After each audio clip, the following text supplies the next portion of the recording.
ఫిబ్రవరి 21న India's opioid king పేరుతో ఓ భారతీయ pharma కంపెనీని target చేస్తూ బీబీసీ ఓ కథనాన్ని ప్రచురించింది. ముంబైకి చెందిన ఏరియో ఫార్మాస్యూటికల్స్ సంస్థ ఆఫ్రికన్ దేశాలకు ఓపియాయిడ్ అనే టాబ్లెట్లను ఎక్స్పోర్ట్ చేస్తున్నట్లు ఆరోపించింది. ఈ టాబ్లెట్లు ఆరోగ్యానికి హానికరమని ఎలిగేషన్స్ చేసింది.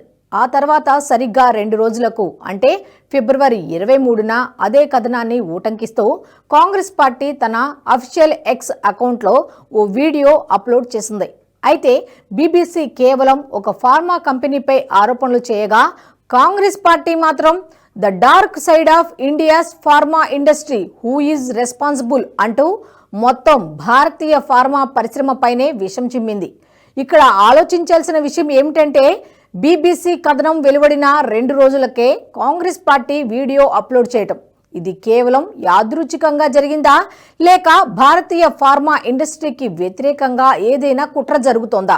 ఓసారి డాట్స్ అన్ని కనెక్ట్ చేసి నిజాలు తెలుసుకునే ప్రయత్నం చేద్దాం. ప్రపంచానికి ఫార్మా హబ్గా మన దేశం ఇప్పటికే మంచి పేరు ప్రఖ్యాతలు సంపాదించింది. దీనికి బలమైన కారణం కూడా ఉంది. అతి తక్కువ ఖర్చుతో హై క్వాలిటీతో జెనరిక్ మెడిసిన్స్ ఉత్పత్తి చేయడంలో భారత్ వరల్డ్ నెంబర్ 1గా ఉంది. ప్రపంచ ఫార్మా మార్కెట్లో భారత్ అత్యధికంగా 20% వాటాను కలిగి ఉంది. దశాబ్ద కాలంలో భారత ఔషధ ఎగుమతులు ఏకంగా 125% పెరిగాయి. భారత్ ఫార్మా ఎగుమతులు అతి త్వరలో $30 బిలియన్ చేరుకోబోతున్నాయి. ఔషధాల ఎగుమతులే కాదు, ఇండియన్ ఫార్మా ఇండస్ట్రీ ప్రపంచ ఆరోగ్య సంరక్షణ తీరునే మార్చేసింది. హెచ్ఐవి యాంటీ రెట్రోవైరల్ డ్రగ్స్ కావచ్చు, ప్రపంచవ్యాప్తంగా 60% వ్యాక్సిన్ల ఎగుమతులు కావచ్చు, లేదా కోవిడ్-19 సమయంలో 100 కంటే ఎక్కువ దేశాలకు వ్యాక్సిన్లు అందించిన ఘనత కావచ్చు. దేన్ని పరిగణలోకి తీసుకున్నా నేడు ప్రపంచవ్యాప్తంగా భారతీయ ఫార్మా పరిశ్రమ పేరు మారుమ్రోగుతోంది. ఔషధాల తయారీలోనే కాదు, చివరికి క్లినికల్ ట్రయల్స్కు కూడా కేంద్రంగా మారింది. ప్రపంచ స్థాయిలో ఫార్మా పరిశ్రమలో అతి తక్కువ కాలంలోనే భారత్ 11వ స్థానం నుండి 3వ స్థానానికి ఎగబాకింది. కానీ విజయంతో పాటు సవాళ్లు కూడా పెరిగాయి. ఫార్మా రంగంలో భారత్ ఎదుగుదలను జీర్ణించుకోలేని పాశ్చాత్య దేశాలు విషం చిమ్ముతున్నాయి. బీబీసీ లాంటి అంతర్జాతీయ మీడియా ప్రతికూల కథనాలు రాస్తూ మన ప్రతిష్టను దెబ్బతీయడానికి ప్రయత్నిస్తున్నాయి. ఈ క్రమంలో ఎలాంటి కారణాలు లేకుండా అకస్మాత్తుగా ఇండియన్ ఫార్మాపై ఆరోపణలతో కూడిన కథనాలు ప్రచురితమవుతున్నాయి. భారత్ తయారు చేసే మందుల్లో నాణ్యత ఉండదని ఒకసారి, చాలా హానికరమని, వాడితే సంతానోత్పత్తి, అవయవ వైఫల్యానికి దారితీస్తాయని మరోసారి అడ్డదిడ్డమైన కథనాలు రాస్తున్నాయి. నిజానికి భారత్ దశాబ్దాలుగా ప్రపంచవ్యాప్తంగా క్వాలిటీ మెడిసిన్స్ ఎక్స్పోర్ట్ చేస్తోంది. అయినప్పటికీ గత కొన్ని సంవత్సరాలుగా మాత్రమే ఈ ఆరోపణలు ఎందుకు వినిపిస్తున్నాయి? ప్రపంచం కోవిడ్-19 నుండి బయటపడిన తర్వాత నుంచి మాత్రమే మన ఫార్మా పరిశ్రమపై ప్రోపగాండా ఎందుకు మొదలైంది? ఈ విషపూరిత కథనాలు రాయిస్తున్నదెవరు? తెలుసుకునే ప్రయత్నం చేద్దాం. భారతీయ ఔషధ పరిశ్రమపై ఈ దుష్ప్రచారం పర్వాన్ని ఎలా డిజైన్ చేశారో దశల వారీగా చూద్దాం. అన్నిటికంటే ముందు నకిలీ కుంభకోణంతో భారతీయ ఫార్మాను లక్ష్యంగా చేసుకునే ప్రయత్నం జరిగింది.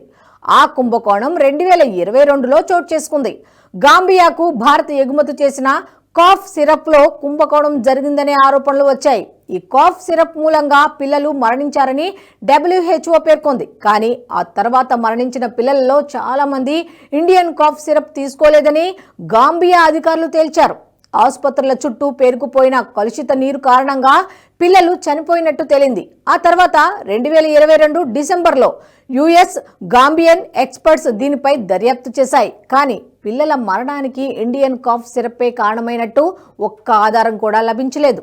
అయినప్పటికీ అంతర్జాతీయ మీడియా పిల్లల మరణాలకు భారతీయ ఔషధాలే కారణం అయి ఉండవచ్చు అంటూ ముక్తాయింపునిచ్చాయి.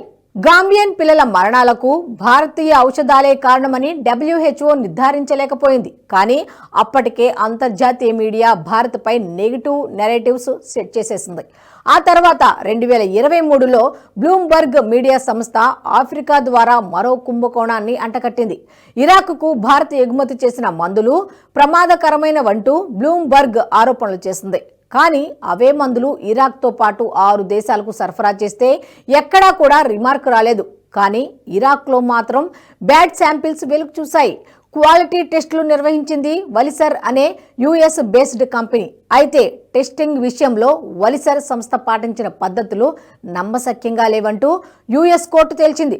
దీంతో అమెరికా ఫార్మా లాబీ కుట్ర బయటపడింది. ఇక ఇండోనేషియా నుండి భారత ఫార్మా రంగానికి మరో అపవాదు ఎదురైంది. అక్కడ కూడా కాఫ్ సిరప్ కారణంగా పిల్లలు మరణించిన కేసు వెలుగులోకి వచ్చాయి. కానీ భారతీయ ఔషధాలకు మరణాలకు సంబంధం లేదని తేలింది. కేవలం ఇండోనేషియాలోనే కాదు, ఆఫ్రికా, పశ్చిమాసియా, మధ్య ఆసియా, దక్షిణాసియా దేశాల నుంచి కూడా ఇవే ఆరోపణలు వెల్లువెత్తాయి. అయితే ఏ ఆరోపణ కూడా నిలబడలేదు. అయినప్పటికీ అంతర్జాతీయ మీడియా ప్రజల్ని తప్పుదారి పట్టించేలా కథనాలు వడ్డించింది. ఇది కేవలం యాదృచ్ఛికం మాత్రం కాదు. ఇండియన్ ఫార్మా ఇండస్ట్రీని ఓ క్రమ పద్ధతిలో కొలాప్స్ చేసే ప్రణాళికాబద్ధమైన వ్యూహం, కుట్ర జరుగుతోందని తెలుస్తోంది. మరి ఈ కుట్రలకు కర్తలెవరు? ఫార్మా డేంజర్ గేమ్ను నడిపిస్తున్నదెవరు అంటే మళ్లీ వినిపించే పేరు దినేష్ ఠాకూర్. దినేష్ ఠాకూర్ కథను అర్థం చేసుకోవాలంటే 2002 సంవత్సరానికి వెళ్ళాలి. అప్పటి వరకు అమెరికాలోని ప్రముఖ ఫార్మా కంపెనీ బ్రిస్టోల్ మయర్స్ స్క్విబ్లో సీనియర్ హోదాలో పనిచేస్తున్న దినేష్ అకస్మాత్తుగా భారత్లోకి ఊడిపడ్డాడు. అమెరికా పౌరసత్వం కలిగిన దినేష్ తన ఇద్దరు కొలీగ్స్ దినేష్ కస్తూరిల్, వెంకట్ స్వామినాథన్తో కలిసి రాన్ బాక్సీలో జాయిన్ అయ్యాడు. అయితే రాన్ బాక్సీలో కేవలం 2 ఏళ్లు పనిచేసి మళ్లీ యుఎస్కు తిరిగి వెళ్లారు. రాన్ బాక్సీ ఒకప్పుడు భారత్లో అతిపెద్ద ఫార్మా కంపెనీ. 1961లో స్థాపింపబడిన రాన్ బాక్సీకి ప్రపంచ జనరిక్ ఔషధ మార్కెట్లో మంచి పేరుంది. కానీ 2008లో జపాన్కు చెందిన డైచి శాన్క్యో రాన్ బాక్సీని ఎంక్వైరీ చేసిన తర్వాత అసలు రంగు బయటపడింది. 2013లో యుఎస్ ఎఫ్డీఏ రాన్ బాక్సీ నాసిరకం మందులను తయారు చేసిందని ఆరోపించింది. ఆ కంపెనీ తన తప్పును అంగీకరించి $500 మిలియన్ జరిమానా చెల్లించింది. ఇక రాన్ బాక్సీ పతనం తర్వాత భారతీయ ఫార్మా జనరిక్ ఔషధాలకు వ్యతిరేకంగా ప్రచారం మొదలైంది. భారతీయ ఫార్మా ఇండస్ట్రీ సురక్షితం కాదని పాశ్చాత్య మీడియా కొత్త కథనాలను సృష్టించింది. అయితే ఆ తతంగాన్నంతా నడిపినందుకు గాను దినేష్ ఠాకూర్ కు దాదాపు 5 కోట్లు ముట్టినట్లు ఆరోపణలు ఉన్నాయి. ఆ తర్వాత అతడు ఠాకూర్ ఫ్యామిలీ ఫౌండేషన్ పేరుతో సంస్థను స్థాపించాడు. భారతీయ ఫార్మాకు వ్యతిరేకంగా ప్రచారం చేయడం మొదలుపెట్టాడు. ఇందుకోసం ఠాకూర్ స్థాపించిన టీటీఎఫ్ ద్వారా వివిధ సంస్థలకు డబ్బు సరఫరా చేశాడు. టీటీఎఫ్ ద్వారా లాభపడిన సంస్థల్లో సుచేత దలాల్కు చెందిన Money Life Foundation, Safai Karmachari Andolan, DigiPub వంటి ది వైర్ వంటి యాంటీ మోదీ మీడియా సంస్థలు ఉన్నాయి. ఇంకేముంది, టీటీఎఫ్ చేయి తడపగానే ఈ సంస్థలు భారతీయ ఫార్మా ఇండస్ట్రీకి వ్యతిరేకంగా కథనాలు రాసేస్తారన్నమాట. అలా చేయటం దశాబ్దాలుగా కీర్తి ప్రతిష్టలు గడించిన భారత ఫార్మా రంగం ప్రతిష్ట దెబ్బతింటుంది.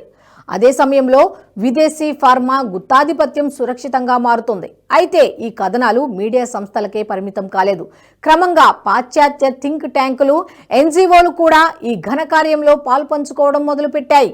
కాంగ్రెస్ కూడా ఈ అంతర్జాతీయ మీడియా కుట్రలకు వంతపాడుతూ యాంటీ ఇండియన్ నెరేటివ్స్ విశేష ప్రచారం కల్పిస్తోంది. అంతర్జాతీయ భారత వ్యతిరేక మీడియా వడ్డించిన కథనాలకు అతిశయోక్తులు జోడించి భారత ఫార్మా రంగం ప్రతిష్ట మంటగలుపుతోంది. కోవిడ్ టైంలో విదేశీ శక్తులకు తలొగ్గి భారతీయ వ్యాక్సిన్లకు వ్యతిరేకంగా దుష్ప్రచారం చేసింది కాంగ్రెస్. స్వదేశీ వ్యాక్సిన్లు సురక్షితం కాదంటూ భారత్ బయోటెక్ పై దాడి చేసిన ది వైర్ కు కూడా కాంగ్రెస్ వంతపాడింది. అంతేకాదు విదేశీ వ్యాక్సిన్లైన మోడెర్నా, ఫైజర్ వ్యాక్సిన్ల కోసం లాబీయింగ్ కూడా చేసింది. ఇప్పుడు చెప్పండి, బీబీసీ చేసిన విష ప్రచారాన్ని 2 రోజుల్లో కాపీ పేస్ట్ చేయడం యాదృచ్ఛికమేనా? ఇది ముమ్మాటికి భారత ప్రతిష్టను దిగజార్చే చర్య కదా. సాయి గారు, మీ మీద నమ్మకం ఉంది. మీరేం చేసినా దేశాన్ని మంచి చేస్తారు. మీరు ఓటీటీ ఛానల్ ఓపెన్ చేస్తారు.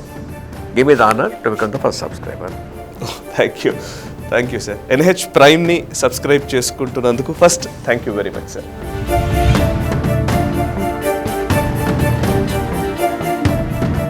ఈ వీడియో మీకు నచ్చినట్టయితే లైక్ చేయండి, 10 మందికి షేర్ చేయండి. అలాగే కామెంట్ల రూపంలో మీ అభిప్రాయాలను మాతో పంచుకోండి. Nationalist hub group of channels ను సబ్స్క్రైబ్ చేసుకుని తెలుగునాట జాతీయవాద జర్నలిజాన్ని ప్రోత్సహించండి. ఈ వీడియో కింద ఉన్న బెల్ ఐకాన్ పై క్లిక్ చేయడం మర్చిపోవద్దు.